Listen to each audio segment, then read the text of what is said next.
Paulit-ulit man tayong masaktan, paulit-ulit din namang titibok ang mga puso natin upang mahanap ang tunay na pagmamahal. Kaya kung sa buhay mo ngayon ay tila ba wala pa ang tamang pagmamahal para sa'yo, huwag kang mag-alala kasi darating ang tamang panahon kung saan hindi na muling masasaktan ng puso mo.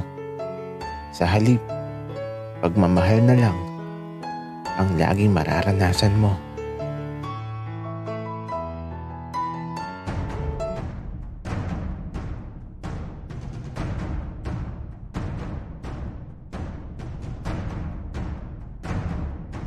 Kaibigan, huwag mong kalimutan mag-subscribe sa aming channel at huwag din kalimutan i-click ang notification bell at subscribe button. Subscribe na!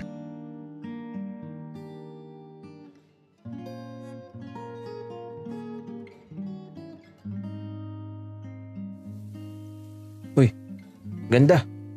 Baka malunod ka na naman ah. Hindi na talaga kita sasagipin. Ayos lang. Handa na din naman ako eh. Kasi alam mo, pakiramdam ko, hindi ko na muling mabubuo ang puso ko.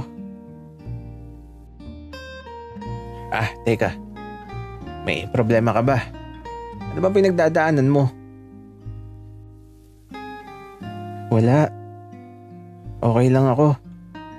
At saka hindi na mahalaga yun.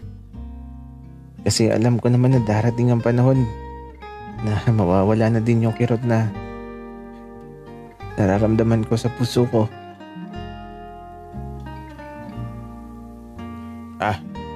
Okay.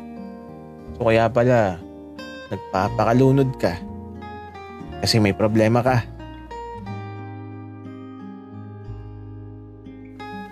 Kaya lang, di na siya nagsalita. Nawala siya bigla at katulad nung unang ginawa niya. Matagal bago siya nagpakita. Kaya sumisi daw kaagad. Baka nalunod na naman. Kaya ito, nung mahawakan ko siya, agad ko siyang hinila pabalik sa pangpang. Ano ba talagang problema mo? Weak ako sa babaeng to na di ko maunawaan. Sino ka ba? Bakit ba lagi mo akong pinipigilan? Weak ka naman niya sa akin. Na parang galit pa. Paano hindi kita pipigilan? Paano kung mamatay ka dyan sa dagat? Paano kung malunod ka? Weak ako. Medyo nainis nga ako sa kanya eh. Alam mo, hindi mo ako naiintindihan. Ayoko na. Pagod na ako. Oo, hindi talaga kita maunawaan. Kasi ayaw mong ipaintindi sa akin kung ano yung pinagdadaanan mo. Weak ako. Kaya lang, kung makita ko ang pag-agos ng mga luha sa kanyang mga mata, tila ba nadurog ang puso ko. Sorry. Hindi ko sinasadya. Weak ako. Agad niyang pinawi ang mga luha sa kanyang mga mata. Tapos eto, umarap siya sa malawak na karagatan at matagal na nanahimik. Tanging paghampas ng alon ang maririnig mo at kasabay ng paghihip ng malamig na simoy ng hangin. Tila ba handa na siyang sabihin sa akin ang dahilan ng kanyang pagluha.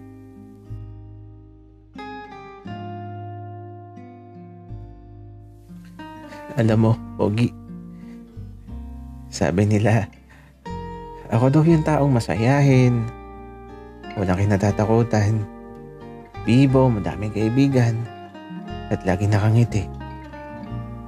Ako daw yung taong masarap kasama. Pero isang araw, nagbago bigla ang lahat. Ewan ko ba pero bakit ako? Ang gusto ko lang naman, kaya maging masaya. Ang gusto ko lang ay maging sana panaginip lang ang lahat. Na sana imahinasyon lang ang lahat.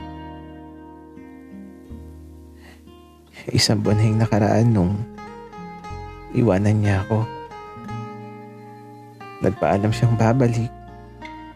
Subalit sa pangakong binitiwan, luha ang naging kapalit. Hindi na niya kinaya yung karamdaman niya. Nasa biyahe pa lang siya patungo sa ibang bansa. Pumigay na yung katawan niya. At sa kanyang pagbabalik, di ko man lang nasabi sa kanya ang balitang kahit sa panaginip ay hindi ko masambit.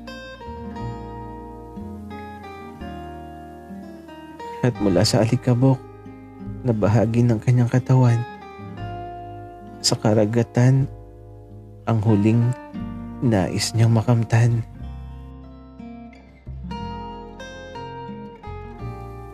Nung gabing nakita tayo, Pogi, yun ang gabing isinaboy ko sa dagat ang kanyang alikabok. Gusto ko na nga sumama sa kanya eh. Kaya lang, niligtas mo ako. Hindi pa siguro talaga tapos ang mission ko dito sa mundo. Siguro, may mga bagay pa talaga ako na dapat gawin. Nakakatuwa nga eh. Kasi, medyo magkamukha pa kayo. Pogi din kasi yun eh. Pero di bakla yun ah. Wika ng babaeng to. Teka nga. Paano ba nalaman na bakla ako? Tanong ko sa kanya. Kasi ilang gabi na din kitang nakikita. May kasama ka pa nga na lalaki. Tapos lagi kayo naghaharutan dun sa may bangka. Wika niya sa akin.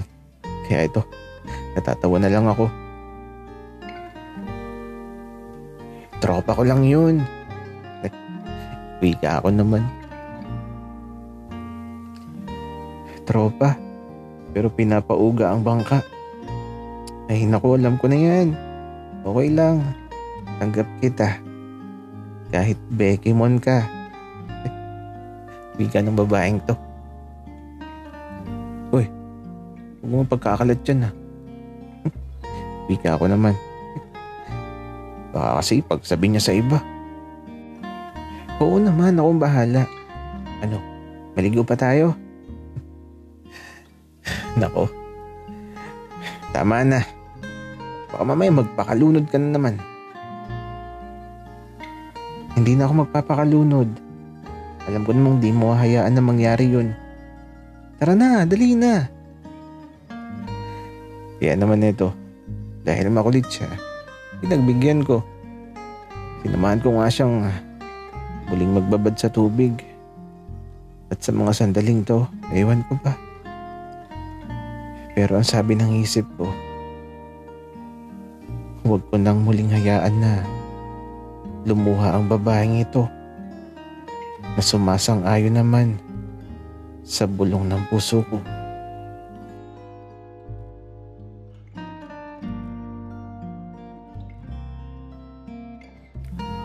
Kuya, masyado nang mahaba yung kwento. Paano mo nabuntis? At nasaan na yung tropa mo? Uy, Bunso, ikaw ba? Alam nyo na yun kung paano. Kuya, alam mo, pangit pong magkwento. Pero paano nga ba, kuya? Kailan naganap at sinong naunang kumilos? Hoy, Bunso, ikaw ah. Nako, masyado kang maraming tanong na bawal sa bata. Maniniwala ka ba na pagkatapos kong makatikim ng mani, parang nagustuhan ko? Alo? Kuya,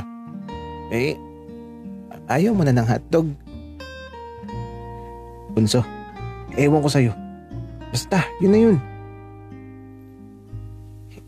Kuya, yung tropa mo, simula pagkabata, nasan na siya ngayon?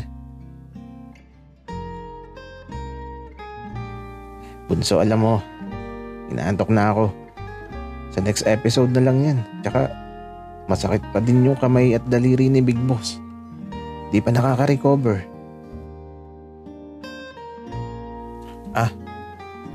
Sige kuya. Maganda kasi kung detalyado yung kwento. At baka mabash na naman si Big Boss kapag may kulang. Nako, mga basher nga naman.